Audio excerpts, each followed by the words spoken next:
tayong humabol na customer na nag-avail ng horn with domino switch, back-to-stock horn, Cello X1 mini driving light with halo switch package. May pagkakataon talaga na sinasuggest na lang namin sa customer na gamitin na lang ang switch ng idling stop system ng Fatio nila. Optional lang naman ito. Customer pa rin na masusunod kung gusto niya gamitin or hindi. Kagaya ni Sir, mas gusto pa rin niya gamitin ang idling stop system ng Fatio niya. Kaya sa X1 mini driving light, gumamit ang tech namin ng single domino switch at sa Pia horn naman, gumamit siya ng halo switch button. Syempre, dahil halo switch button ang ginamit, kailangan natin magbutas para mailagay ito.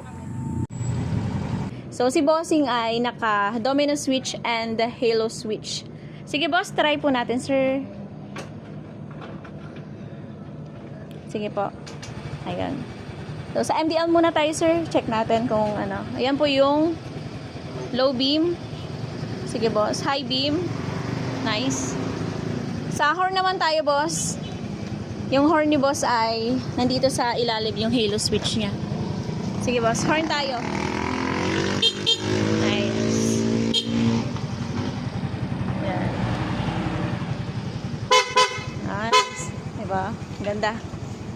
Solid, boss. Boss, thank you. Humabol si Bossing sa atin. So, 6 PM siya dumating. Anong oras na ngayon? 8 na. Bossing, salamat. Ingat po, ingat.